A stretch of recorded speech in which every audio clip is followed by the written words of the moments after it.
பிஸ்மில்லாஹிர் ரஹ்மானிர் ரஹீம்.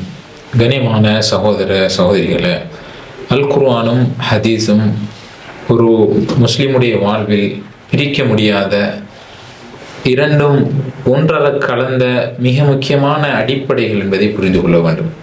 ஏனென்றால் பெருமானார் ஸல்லல்லாஹு அலைஹி வஸல்லம் அவர்கள் சொல்கிறார்கள், தரக்து ஃபீக்கும் மா இன் தமஸ்ஸக்தும் பிஹி லன் ததில்லு பஅதி. நான் உங்களிடத்தில் ஒன்றை விட்டு செல்கிறேன், அவற்றை நீங்கள் கடைபிடிக்கும் காலமெல்லாம் வழி தவறவே மாட்டீர்கள் என்று ஸல்லல்லாஹு அலைஹி வஸல்லம் அவர்கள் சொல்லிவிட்டு என்ன சொல்கிறார்கள்? கிதாபுல்லாஹி வ சுன்னதி, அல்லாஹுடைய வேதம் அல் குர்ஆனும் என்னுடைய சுன்னா, என்னுடைய வழிமுறைகளும் என்று ஸல்லல்லாஹு அலைஹி வஸல்லம் அவர்கள் சொல்வதை பார்க்கிறோம்.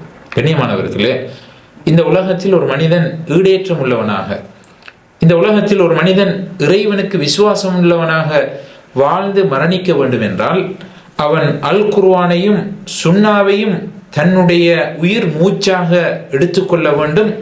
எந்த சந்தர்ப்பத்திலும் அதை விட்டு கொடுக்க கூடாது என்பதை இந்த ஹதீஸின் மூலமாக ஸல்லல்லாஹு அலைஹி வஸல்லம் அவர்கள் நமக்கு எடுத்துச் சொல்வதை பார்க்கிறோம். இன்ன ஹாதல் குர்ஆன யஹ்தி லில்லதி ஹிய அக்வம். இந்த அல் குர்ஆன் எது நேர்மையானது, எது உறுதியானது, எது ஒரு மனிதனுக்கு உகந்தது என்பதை மிக தெளிவாக சொல்கிறது என்று அல்லாஹு தஆலா திருமறை குர்ஆனிலே சொல்கிறான். ஒரு மனிதன் மார்க்கத்தில் இல்லாத ஒரு விடயத்தை உருவாக்குவதென்பது அவன் வழிகாட்டின் பக்கம் சென்று கொண்டிருக்கிறான் என்பதற்கு அடையாளமாக இருக்கிறது.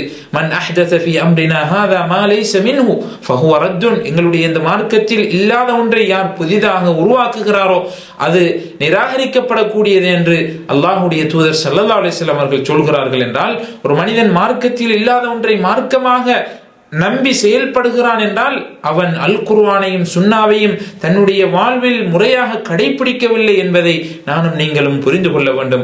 அதே போன்று கண்ணியமானவர்களே, ஒரு சமூகத்தினுடைய ஒற்றுமை, ஒரு மனிதனுடைய தனி மனிதனுடைய ஈடேற்றம், ஒரு சமூகத்தினுடைய ஈடேற்றம் என்பது அல் குர்ஆனிலும் ஹதீஸிலும் தங்கி இருக்கிறது.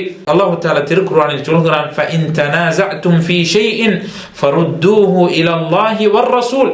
நீங்கள் ஏதாவது ஒரு விடயத்திலே கருத்து முரண்பட்டால், பிரச்சினைப்பட்டால் அதற்குரிய தீர்வை நீங்கள் எங்கே எடுத்துக்கொள்ள வேண்டும்? ஃபருத்தூஹு இலல்லாஹி வர் ரசூல். அல்லாஹ்விடத்திலும் அல்லாஹ்வுடைய தூதரிடத்திலும் அதற்கான தீர்வை எதிர்பாருங்கள் என்று அல்லாஹ் தஆலா திருக்குர்ஆனில் சொல்வதை பார்க்கிறோம். அன்புக்குரியவர்களே, இந்த உலகத்திலும் மறுமையிலும் ஒரு மனிதன் வெற்றி பெற வேண்டுமாக இருந்தால் அல் குர்ஆனும் ஹதீஸும் நம்முடைய உயிரை விடவும் மேலாக மதிக்கப்படக்கூடிய ஒன்றாக மாற வேண்டும். அல்லாஹ் தஆலா திருக்குர்ஆனில் சொல்கிறான், ஃபமன் யுத்திஇல்லாஹ வ ரசூலஹு ஃபகத் ஃபாஸ ஃபௌஸன் அதீமா.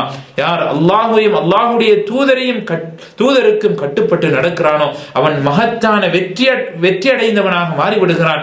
இம்மையிலும் வெற்றி, மறுமையிலும் வெற்றி என்று அல்லாஹ் அல் குர்ஆனின் மூலமாக நமக்கு வாக்களிக்கிறான். எனவே கண்ணியமானவர்களே, அல் குர்ஆனையும் ஹதீஸையும் நம்முடைய வாழ்வில் நாம் கடைபிடித்து நடக்கிற போது இந்த உலகத்திலும் மறுமையிலும் நமக்கு ஈடேற்றம் நிச்சயம் என்பதை புரிந்து செயல்படுவோம். வல்லவன் ரஹ்மான் எனக்கும் உங்களுக்கும் தௌஃபீக் செய்தருள்வானாக.